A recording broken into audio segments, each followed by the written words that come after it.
வணக்கம். ரொம்ப நாள் கழிச்சு ஒரு அரியர் கிளியரன்ஸ் போன வருஷமே ரிலீஸ் ஆன படம். ஆனால் இப்போ தான் நான் பார்க்குறேன். அது முக்கியமான டிஸ்க்ளைமர் என்னென்னா, ரிவ்யூ ஆரம்பிக்கிறதுக்கு முன்னாடி ஸ்பாய்லர்ஸோட தான் இந்த ரிவ்யூ இருக்கும். ஸோ படம் பார்க்கலன்னா நீங்கள் பார்த்து வந்து கூட இந்த ரிவ்யூவை பார்க்கலாம். அண்ட் இந்த ஓப்பனிங் ஸ்கிப் பண்ணால் நான் கீழே டைம் கோட் கொடுத்துட்றேன். ஓகே, அதை ஸ்கிப் பண்ணி கூட நீங்கள் பார்க்கலாம். அண்ட் 94 வயசில் நான்லாம் உயிரோடு இருப்பேன் அப்படின்னே தெரியாது. ஆனால் கிளின்ட் ஈஸ்ட்வுட்ங்கிற இயக்குனர் 94 வயசில் அட்டகாசமான ஒரு த்ரில்லரை எடுத்துட்டு ஆர்ப்பாட்டம் இல்லாமல் அடுத்த வேலையை பார்க்க போயிட்டார். ரீசெண்டாக வந்து ஹாலிவுட்டில் சீக்வல்ஸும் ஃப்ரான்ச்சைஸ் படங்களும் தான் வந்துகிட்டு இருக்கு. ஒரிஜினலாக ஐடியாஸ் இல்லவே இல்லை அப்படிங்கிற மாதிரி கிளின்ட் ஈஸ்ட்வுட் ஒரு பேட்டியில் சொல்லியிருந்ததா ஒரு நியூஸ் வந்து பரபரப்பாச்சு. ஆனால் என்னோட இந்த வயசில் கூட என்னால் தெளிவாக சொல்ல முடியும், நான் அப்படி ஒரு பேட்டியே கொடுக்கல, அதில் இருக்கிறதெல்லாம் டூப்புங்கிற மாதிரி அவரே ஸ்டேட்மெண்ட்லாம் கொடுத்துருக்காரு. சூப்பரில் அவரோட இந்த ஜூரர் நம்பர் 2 படத்தை வார்னர் பிராஸ் டேரெக்டாக ஸ்ட்ரீமிங்கில் ரிலீஸ் பண்ணலாம் அப்படிங்கிற மாதிரி தான் பிளான் வச்சுருந்தாங்க. அப்படி தான் அந்த படத்தை எடுத்தாங்க. ஆனால் அதுக்கு முன்னாடி சின்னதாக ஒரு வேர்ட் ஆஃப் மவுத், ஒரு பஸ் ஒன்று கிரியேட் பண்ணலாம்னு சொல்லிட்டு அமெரிக்காவில் லிமிடெட் ரிலீஸாக வெறும் 50 தியேட்டர்ஸில் மட்டும் ரிலீஸ் பண்ணியிருக்காங்க. 50 வருஷமாக உங்கள் கம்பெனிக்கு எவ்வளோ ஹிட்டு கொடுத்த மனுஷன், அவரையே நீங்கள் மதிக்க மாட்டீங்களா அப்படின்னு பல பேர் வார்னர் பிராஸை பயங்கரமாக விமர்சனம் பண்ண ஆரம்பிச்சிட்டாங்க. எப்படி ஒரு படத்தை ரிலீஸ் பண்ணக்கூடாது அப்படின்லாம் கண்டித்து ஆர்டிக்கலும் எழுத ஆரம்பிச்சிட்டாங்க. ஆனால் கண்டிப்பாக இந்த படம் தியேட்டரில் பார்த்தோம்னா இன்னும் சூப்பராக இருந்திருக்கும் அப்படின்னு தான் நினைக்கிறேன். ஏன் அப்படிங்கிறத சொல்கிறேன். அதுக்கு முன்னாடி சேனலுக்கு சப்ஸ்கிரைப் பண்ணாதவங்க சப்ஸ்கிரைப் பண்ணுங்கள். வீடியோ எப்படி இருந்துங்கிறத கமெண்ட்டில் சொல்லுங்கள். லைக் பண்ணுங்கள், ஷேர் பண்ணுங்கள்.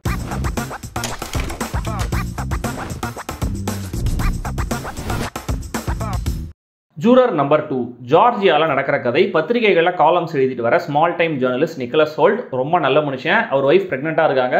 ஆல்ரெடி அவங்களுக்கு ஒரு அபார்ஷன் ஆனதுனால இது ஒரு ரிஸ்கியான ப்ரெக்னன்சி. ஸோ எப்பயும் எல்லாரும் அலர்ட்டாக இருக்கணும். இந்த மாதிரியான ஒரு சூழலில் அவருக்கு ஜூரி டியூட்டி பார்க்க சம்மன் வருது. அதாவது ஒரு கேஸில் கோர்ட்டில் நடுவர் மன்றத்தில் ஒருத்தராக சர்வ் பண்ண சொல்லி சம்மன் வருது. அதுக்காக போகிறாரு. கேஸ் விசாரணை நடக்குது. ஒரு பொண்ணு கொலை செய்யப்பட்டிருக்காங்க. அவங்கள கொலை செஞ்சது அவங்களுடைய பாய் ஃப்ரெண்ட் தான் சர்க்கம்ஸ்டான்ஷியல் எவிடன்ஸ் சொல்லுது. பெரும்பாலான நாட்களும் அதைத்தான் உண்மைன்னு நம்புறாங்க. ஆனால் கேஸோடைய டீட்டெயில்ஸை கேட்கும்போது தான் அந்த பொண்ணுடைய சாவுக்கு தான் ஒரு வகையில காரணம் அப்படிங்கிறத ரியலைஸ் பண்ணுறாரு நிக்கலஸ் ஹோல்ட். அது எப்படி இவர் காரணமாக இருக்க முடியும்? இந்த கேஸ் விசாரணை எப்படி ப்ராக்ரஸ் ஆச்சு? இவர் தான் காரணம் அப்படிங்கிறது வெளியில் தெரிஞ்சதா இல்லையா? இதெல்லாம் தான் இந்த ஜூரர் நம்பர் 2.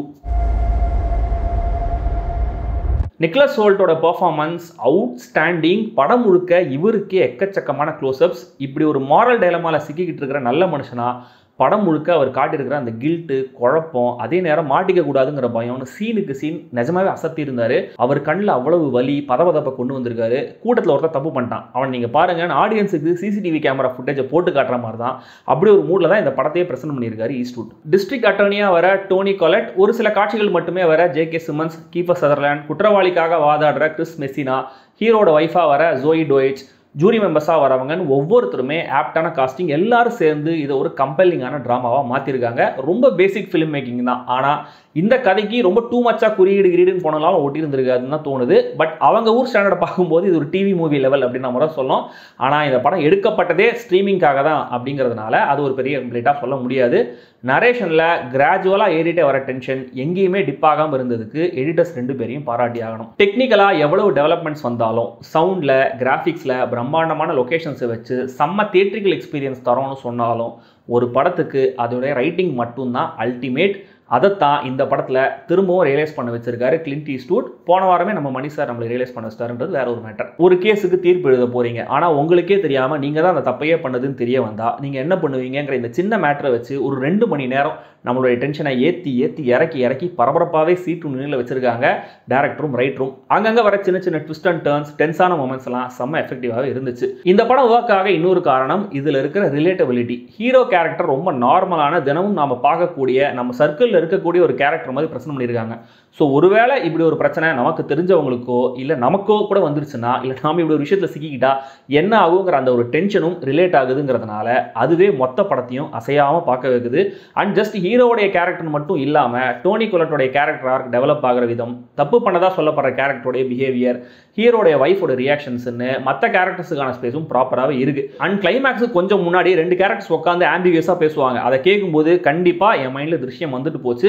திருஷ்யம் படத்தை கூட இவங்க பார்த்துருக்கலாம், அது கூட இவங்களுக்கு இன்ஸ்பிரேஷனாக இருந்திருக்கலாம், யாரு கண்டா. ஆனால் லாஜிக்கலாக பார்க்கும்போது அவங்க ஊரில் ஜூரி டியூட்டிங்கிறது லீகல் ஆப்ளிகேஷனாக இருந்தாலுமே கூட எமர்ஜென்சி ஹெல்த் ரீசன்ஸ் அப்படின்னா பெர்மிஷன் வாங்கிட்டு அதுலேருந்து வெளியில் வந்துடலாம். பட் அப்படி ஒரு பாயிண்ட்டை வச்சு ஹீரோ இந்த விசாரணை ஸ்டார்ட் ஆகிறதுக்கு முன்னாடியே கிளம்புறேன் அப்படின்ற மாதிரி சொல்லுவார்.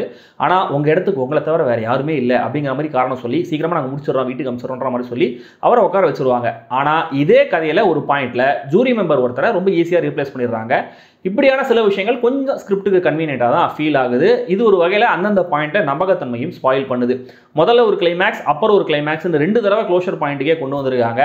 ஓப்பன் எண்டிங் அப்படிங்கிற மாதிரி புரிஞ்சுக்கிட்டாலுமே கூட அதுதான் இந்த படத்துக்கு சரியான கிளைமேக்ஸ் அப்படிங்கிற மாதிரி எனக்கு ஃபீல் ஆகலை. மொத்தத்தில் நல்ல பரபரப்பான படம் பார்க்கணும்னு நினைக்கிறவங்க கண்டிப்பாக இந்த ஜூரர் நம்பர் 2 பாருங்க அப்படின்னு தான் சொல்லுவேன். ஜஸ்ட் 2 மணி நேரத்துக்குள்ள தான் ரன் டைம்.